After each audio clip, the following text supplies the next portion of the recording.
어머니, 저 이제 못 모시겠습니다. 눈발이 거세게 휘몰아치는 한겨울 산길. 50대 중반의 여인이 눈밭에 쓰러져 있었습니다. 떨리는 손으로 아들의 차를 붙잡으려 했지만 차는 이미 멀어지고 있었습니다. 진우야, 진우야. 그녀의 목소리는 눈보라에 묻혀 사라졌습니다. 저는 오늘 30년 전 그날의 이야기를 하려 합니다. 제 이름은 김진우. 지금은 중견 건설회사 대표로 성공한 사람이라 불리지만 30년 전 저는 어머니를 눈밭에 버리고 온 최악의 인간이었습니다. 사연 시작 전 구독과 좋아요를 눌러주시고 어디서 듣고 계신지 댓글 남겨주시면 그곳으로 행운이 가득 깃들기를 바라겠습니다. 1992년 12월, 그때 저는 32살이었습니다. 작은 건설 하청업을 하던 저는 빚에 쪼들리고 있었습니다. 아내는 둘째를 임신 중이었고 큰아이는 아팠습니다. 병원비, 생활비, 빚 독촉. 숨이 막혔습니다. 그때 어머니가 쓰러지셨습니다. 진우야, 엄마 머리가 너무 아프다. 병원에 모시고 갔을 때 의사는 차갑게 말했습니다. 뇌종양입니다. 수술하셔야 하는데 비용이 만만치 않습니다. 최소 1,000만 원은 각오하셔야 합니다. 1,000만 원. 그때 제게 1,000만 원은 하늘의 별 따기였습니다. 속으로 생각했습니다. 어머니를 살릴까 아니면 내 가족을 살릴까. 밤새 고민했습니다. 아내는 울먹이며 말했습니다. 여보, 어머님 수술 안 하면 안 되는 거 아니에요? 알아. 근데 돈이 없잖아. 은행에서도 더는 안 빌려줘. 사채는 이미 목까지 찼고, 그래도 어머님인데. 저는 소리쳤습니다. 그럼 어쩌라고. 어머니 수술하면 우리 애들은? 둘째 낳을 돈은? 큰애 병원비는? 그날 밤 저는 결정했습니다. 어머니보다 제 가족이 먼저라고. 며칠 후 어머니를 모시고 시골 요양원으로 향했습니다. 어머니는 아무 말씀도 안 하셨습니다. 그저 창밖만 바라보셨죠. 진우야, 엄마 괜찮다. 너 힘들지? 아닙니다. 거짓말. 엄마가 너 키웠는데 모르겠니? 엄마 때문에 내가 힘든 거 다 안다. 가슴이 찢어지는 것 같았습니다. 하지만 저는 고개를 돌렸습니다. 눈이 내리기 시작했습니다. 점점 더 세차게. 산길로 접어들었을 때 어머니가 갑자기 말씀하셨습니다. 진우야, 차 좀 세워라. 왜요, 어머니?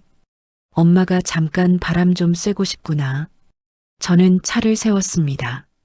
어머니는 천천히 차에서 내리셨습니다. 눈밭을 걸으시며 깊은 한숨을 쉬셨습니다. 진우야. 네, 어머니. 엄마 말 잘 들어라. 어머니는 제 손을 꽉 잡으셨습니다.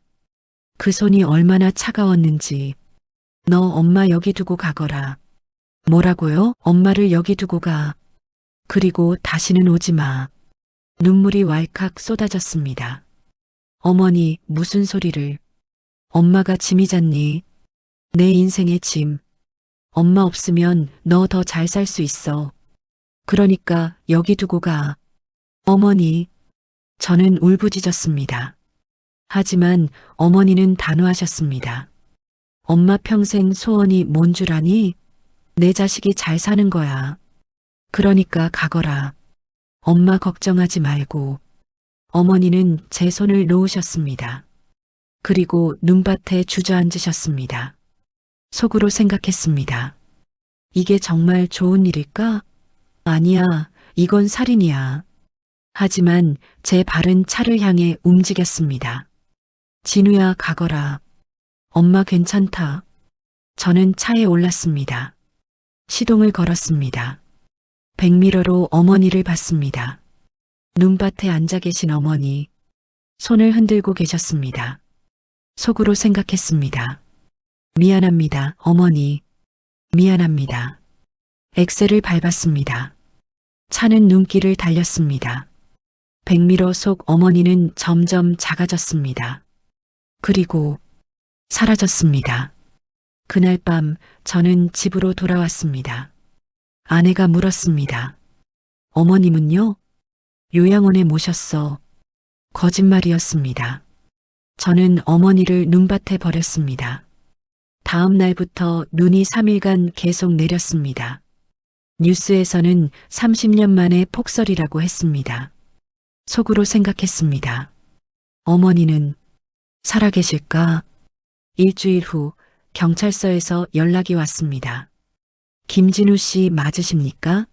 어머님이 심장이 멎는 줄 알았습니다. 실종 신고 들어왔는데요. 혹시 행방 아십니까? 모릅니다. 저는 어머니를 찾지 않았습니다. 그리고 30년이 흘렀습니다. 이막 마이너스 배경 엔드 갈등 심화. 30년이 흘렀습니다. 저는 성공했습니다. 작은 하청업체는 이제 직원 200명을 거느린 중견 건설회사가 되었습니다. 아파트도 샀고 차도 바꿨습니다. 아이들은 대학을 졸업하고 각자의 길을 걷고 있었습니다. 겉으로 보기엔 성공한 사람이었습니다. 하지만 밤마다 저는 악몽을 꿨습니다. 눈밭에 주저앉아 계신 어머니, 손을 흔드시는 어머니, 백미러 속에서 점점 작아지는 어머니. 진우야, 진우야. 잠에서 깨면 식은땀이 온몸을 적시고 있었습니다. 아내는 걱정스럽게 물었습니다. 여보, 또 악몽 꿨어요? 요즘 너무 자주 그러는데 병원 좀 가봐요. 괜찮아. 그냥 스트레스야. 하지만 괜찮지 않았습니다. 30년 동안 하루도 어머니를 잊은 적이 없었습니다. 어머니 생신날이면 혼자 술을 마셨고 명절이면 아무도 모르게 산소 없는 산에 올라가 절을 했습니다. 속으로 생각했습니다. 어머니는 그날 얼마나 추우셨을까? 얼마나 무서우셨을까? 2022년 11월 제 환갑을 앞두고 있었습니다. 회사 직원들은 성대한 잔치를 준비했지만 저는 내키지 않았습니다. 어머니도 안 계신데 무슨 환갑이 기쁘겠습니까? 그날 밤 회사에 혼자 남아 서류를 정리하고 있었습니다. 똑똑똑.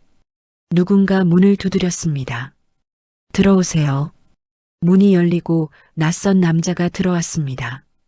60대 중반쯤 되어 보였습니다.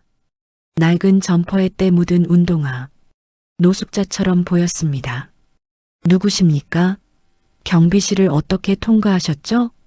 남자는 천천히 제 책상 앞에 섰습니다. 그리고 저를 뚫어지게 바라봤습니다. 김진우 씨 맞습니까? 그렇습니다만 30년 전 당신 어머니를 기억하십니까? 심장이 쿵 내려앉았습니다. 무슨 말씀이신지. 1992년 12월 23일 눈 내리던 날 당신은 어머니를 산길에 버렸습니다. 온몸이 얼어붙었습니다. 당신은 대체 누구십니까? 남자는 낡은 가방에서 봉투 하나를 꺼냈습니다. 누렇게 바랜 봉투였습니다. 저는 그날 당신 어머니를 발견한 사람입니다. 뭐라고요? 30년 전 그날 저는 산속 오두막에 살고 있었습니다. 세상과 인연을 끊고 혼자 살았죠. 그날 밤 폭설이 쏟아지는데 밖에서 신음소리가 들렸습니다. 남자의 목소리가 떨렸습니다. 나가보니 한 여인이 눈밭에 쓰러져 계셨습니다. 거의 얼어 죽기 직전이었죠. 저는 그분을 오두막으로 모셨습니다. 숨이 막혔습니다. 어머니가 살아계셨습니까? 3일간 살아계셨습니다. 3일. 그 3일 동안 어머니는 무슨 생각을 하셨을까? 그분은 당신 어머니는 정신이 돌아오시자마자 제 손을 잡으셨습니다. 그리고 이 편지를 쓰셨죠. 남자가 봉투를 내밀었습니다. 받으십시오. 당신 어머니의 유언입니다. 저는 떨리는 손으로 봉투를 받았습니다. 봉투 겉면에는 삐뚤빼뚤한 글씨로 이렇게 적혀 있었습니다. 사랑하는 내 아들 진우에게. 눈물이 쏟아졌습니다. 왜 이제야 이걸 주십니까? 남자는 쓸쓸하게 웃었습니다. 당신 어머니가 그러셨습니다. 30년 후에 전해달라고요. 그때쯤이면 내 아들이 성공했을 테니 그때 이 편지를 줘라고 하셨습니다. 어머니, 그분은 당신을 원망하지 않으셨습니다. 마지막 순간까지 당신 걱정만 하셨어요. 남자는 일어섰습니다. 저는 30년간 이 편지를 보관했습니다. 약속을 지키려고요. 이제 제 할 일은 끝났습니다. 잠깐만요. 어머니는 어디에? 그분의 마지막 장소는 편지에 적혀 있습니다. 직접 읽어보십시오. 남자는 문을 열고 나갔습니다. 저는 멍하니 그 자리에 서 있었습니다. 손에는 어머니의 편지가 들려 있었습니다. 속으로 생각했습니다. 이걸 열어야 할까? 아니면 30년 동안 피해왔던 진실. 이제 그걸 마주해야 했습니다. 하지만 무서웠습니다. 편지를 열면 어머니의 원망이 쏟아질 것 같았습니다. 저는 봉투를 책상 서랍에 넣었습니다. 내일 읽자. 오늘은 아직 준비가 안 됐어. 하지만 그 다음 날도 저는 편지를 열지 못했습니다. 일주일이 지났습니다. 그날 밤 아내가 물었습니다. 여보, 요즘 왜 그래요? 뭔가 고민 있어요? 아니야. 거짓말. 당신 30년 같이 산 사람이 나예요. 뭔가 있다는 거 다 알아요.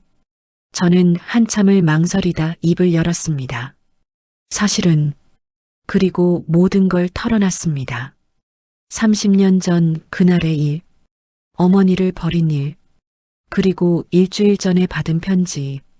아내는 충격에 휩싸였습니다. 여보, 그게 정말이에요? 어머님을. 미안해. 30년간 속였어. 아내는 한동안 말이 없었습니다. 그러더니 조용히 말했습니다. 편지 읽어봐요. 무서워. 읽어야 해요. 어머님이 30년을 기다리신 거잖아요. 맞는 말이었습니다. 저는 서재로 가서 서랍을 열었습니다. 누런 봉투가 그대로 있었습니다. 떨리는 손으로 봉투를 뜯었습니다. 안에는 편지지 3장이 들어 있었습니다. 첫 페이지를 펼쳤습니다. 어머니의 삐뚤빼뚤한 글씨가 눈에 들어왔습니다. 사랑하는 내 아들 진우야. 눈물이 글씨를 흐렸습니다. 이 편지를 읽을 때쯤이면 너는 60살이 되었겠구나. 엄마는 내가 성공했을 거라 믿는다. 엄마가 없어도 잘 살았을 거라 믿는다. 그게 엄마의 소원이었단다. 편지는 계속되었습니다. 진우야, 엄마를 버린 걸 자책하지 마라. 그건 내 선택이 아니었어. 엄마의 선택이었단다. 엄마는 내가 짐 때문에 무너지는 걸 볼 수 없었어. 차라리 엄마가 사라지는 게 나았어. 속으로 생각했습니다. 어머니는 왜? 편지의 2번째 페이지를 넘겼습니다. 그리고 저는 충격에 얼어붙었습니다. 편지의 2번째 페이지에는 이렇게 적혀 있었습니다. 진우야, 엄마에게는 사실 수술비가 있었단다. 손이 멈췄습니다. 1,000만 원이 아니라 2,000만 원이 있었어. 뭐라고? 저는 편지를 다시 읽었습니다. 믿을 수가 없었습니다. 너희 아버지가 돌아가시고 엄마는 10년 동안 식당에서 설거지를 했어. 하루도 빠짐없이 새벽 5시에 일어나 밤 11시에 집에 왔지. 손은 부르트고 허리는 휘었지만 엄마는 매달 돈을 모았단다. 내가 사업한다고 했을 때부터 엄마는 알고 있었어. 언젠가 내가 힘들어질 거라는 걸. 편지를 읽는 손이 떨렸습니다. 그래서 10년간 모은 돈 2,000만 원을 통장에 넣어뒀어. 내 이름으로.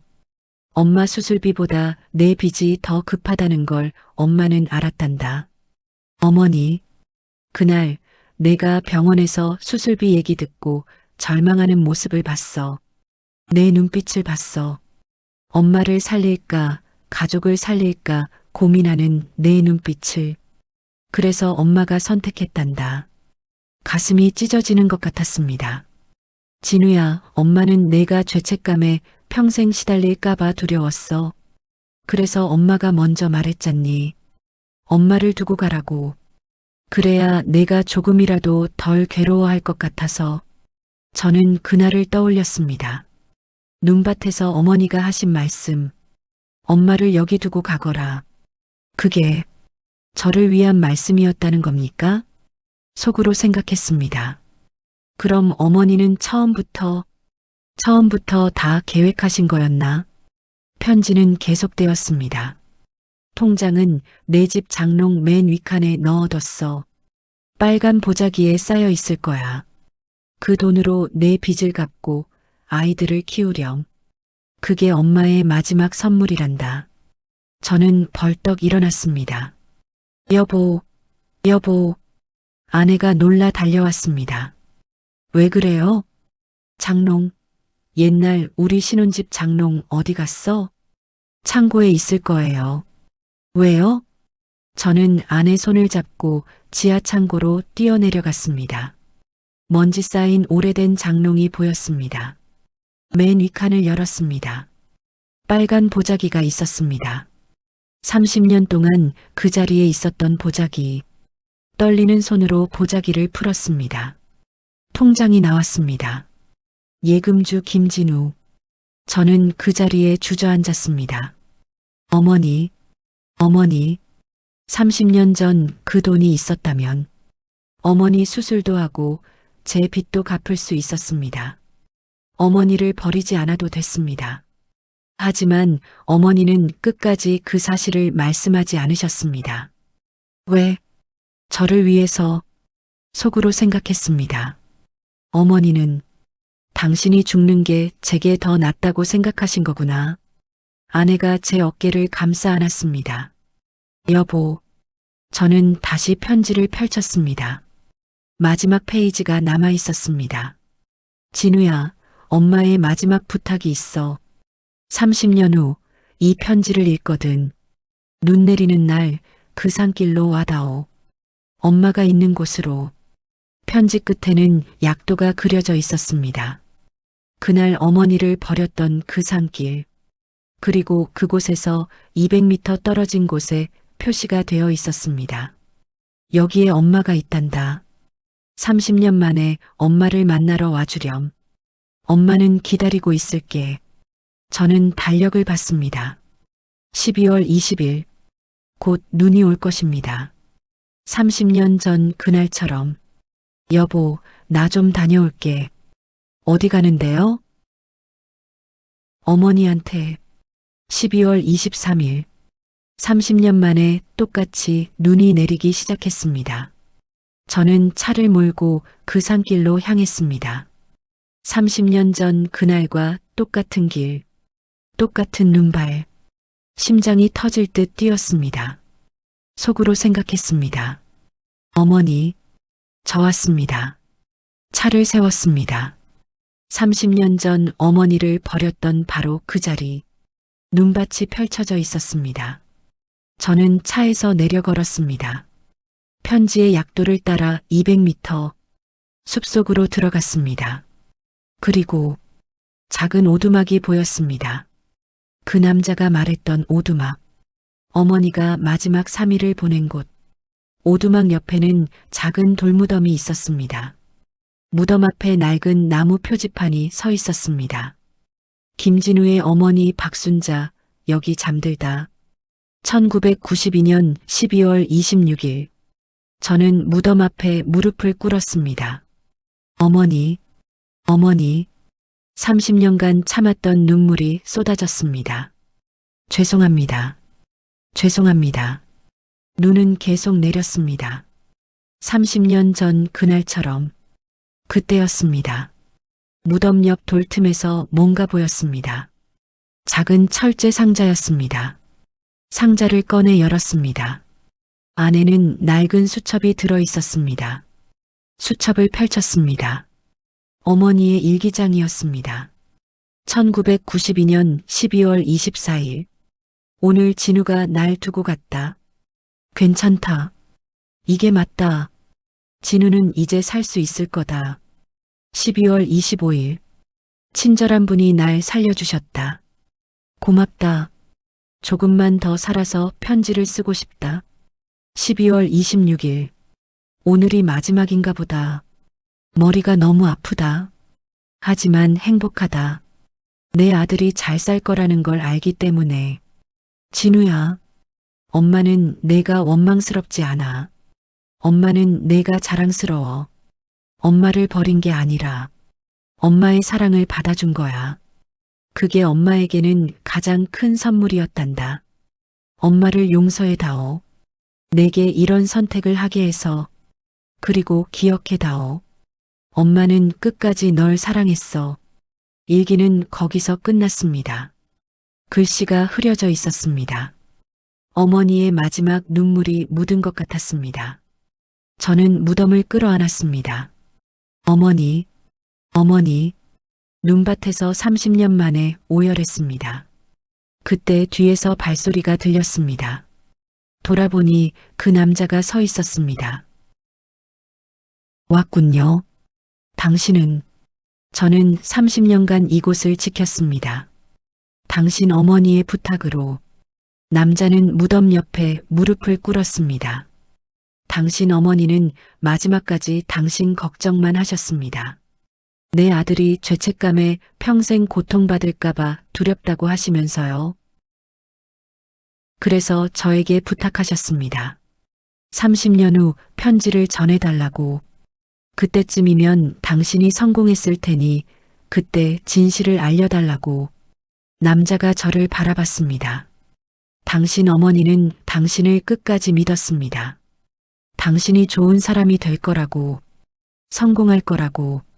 저는 어머니를, 당신은 어머니를 버린 게 아닙니다. 남자의 목소리가 단호했습니다.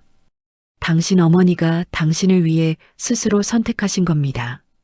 그게 어머니의 마지막 사랑이었습니다. 눈은 계속 내렸습니다. 하얗게, 조용하게, 30년 전 그날처럼. 그날 이후 저는 매주 그 산길을 찾았습니다. 눈이 오든 비가 오든 어머니 무덤 앞에 앉아 그간의 이야기를 들려드렸습니다. 어머니, 오늘은 회사에서 큰 계약을 따냈습니다. 큰아들이 결혼한다고 합니다. 어머니가 보셨으면 좋았을 텐데. 며느리가 손주를 낳았습니다. 이름은 순자라고 지었습니다. 어머니 이름으로요. 무덤은 대답이 없었지만 저는 계속 말을 걸었습니다. 30년간 하지 못했던 이야기들을. 그리고 어느 날 저는 결심했습니다. 회사 이사회를 소집했습니다. 사장님, 무슨 중요한 발표라도 있으십니까? 간부들이 궁금한 표정으로 모였습니다. 저는 천천히 입을 열었습니다. 저는 회사 지분의 30%를 사회에 기부하기로 했습니다. 네, 모두가 놀랐습니다. 독거노인과 저소득층 어르신들을 위한 재단을 만들겠습니다. 이름은 박순자 효도 재단입니다. 속으로 생각했습니다. 어머니, 제가 받은 사랑을 이제 다른 분들께 돌려드리겠습니다. 재단은 빠르게 세워졌습니다. 독거노인 무료급식소, 저소득층 어르신 의료비 지원, 요양병원비 지원 사업, 일주일에 한 번씩 저는 직접 급식소에 나가 배식을 했습니다. 어느 날 한 할머니가 제 손을 잡으셨습니다. 아이고, 사장님, 고맙습니다. 덕분에 따뜻한 밥 먹습니다. 아닙니다. 제가 더 감사합니다. 손주분들이 복 많이 받을 겁니다. 그 말에 눈시울이 뜨거워졌습니다. 속으로 생각했습니다. 어머니, 이렇게라도 어머니의 사랑을 갖고 싶습니다. 집으로 돌아오는 길, 아내가 물었습니다. 여보, 후회 안 해요? 그 많은 돈을. 후회? 전혀. 저는 창밖을 바라봤습니다. 30년 전 어머니가 당신 돈으로 날 살리셨잖아. 이제 그 돈으로 다른 어머니들을 살리는 거야. 아내가 제 손을 꼭 잡았습니다. 당신 많이 변했어요. 그래, 응. 예전엔 돈만 쫓아다녔는데 이제는 사람을 보는 것 같아. 맞는 말이었습니다. 어머니의 편지를 읽고 나서 저는 변했습니다. 돈이 전부가 아니라는 걸 알게 됐습니다. 성공보다 중요한 게 있다는 걸 배웠습니다. 2023년 겨울, 어머니가 돌아가신 지 31년째 되는 해, 저는 또다시 그 산길을 찾았습니다. 이번엔 혼자가 아니었습니다. 큰아들, 며느리, 그리고 손녀 손자를 데리고 갔습니다. 아버지, 여기가 할머니 계신 곳이에요? 그래. 아들은 무덤 앞에 절을 올렸습니다. 며느리도 손녀도, 손녀 손자가 물었습니다. 할아버지, 증조할머니는 어떤 분이셨어요? 저는 손녀의 머리를 쓰다듬었습니다.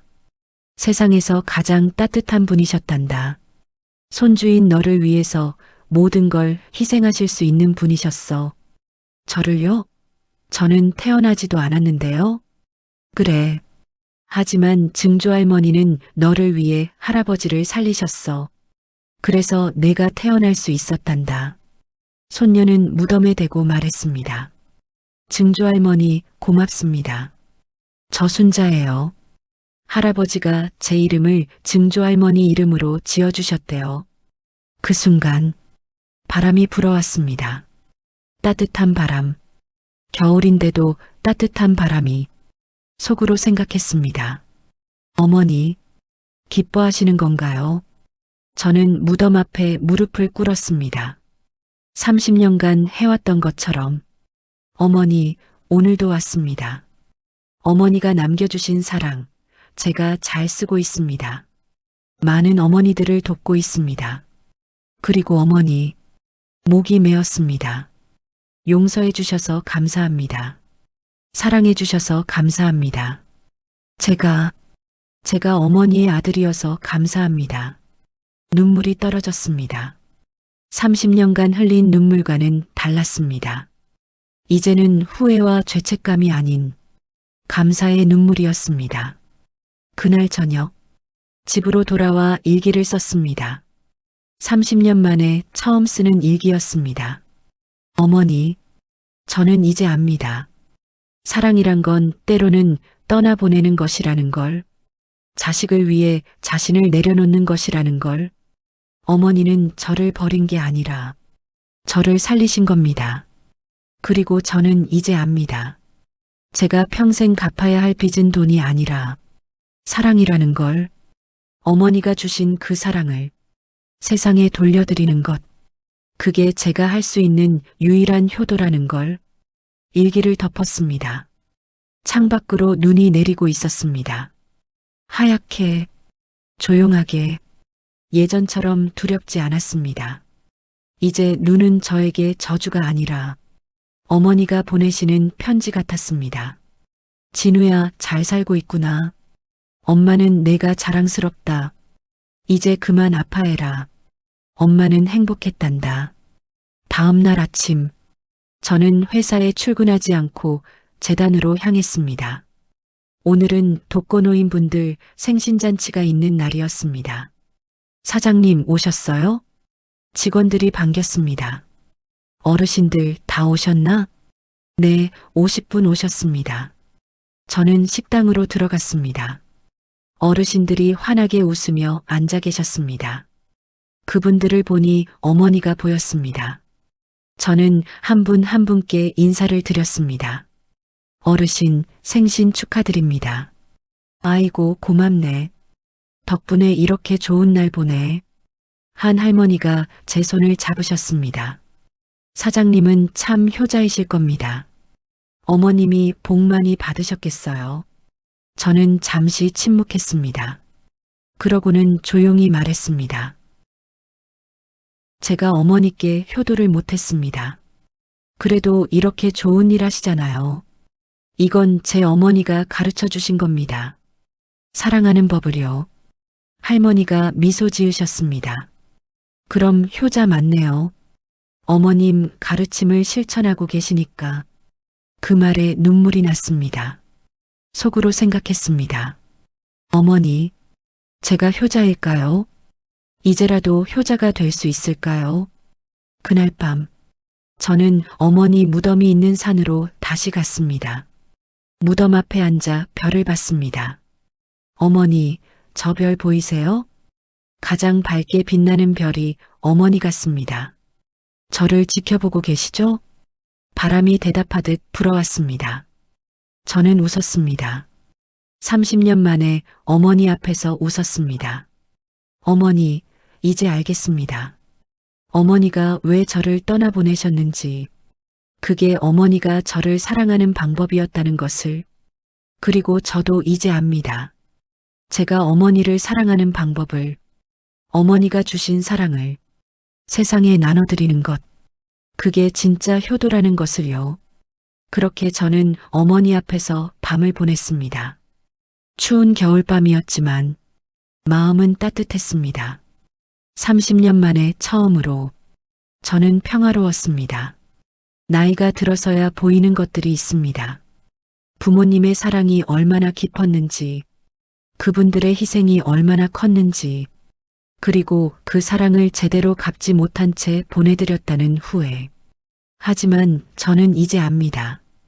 후회만 하고 있는 건 진짜 효도가 아니라는 것을, 그분들이 주신 사랑을 다른 이들에게 전하는 것, 그게 우리가 할 수 있는 가장 아름다운 효도라는 것을, 가족이란 건 결국 서로를 포기하지 않는 마음인지도 모르겠습니다. 비록 함께 있지 못해도, 비록 완벽하지 못해도 끝까지 사랑하는 마음, 그게 가족이 아닐까요?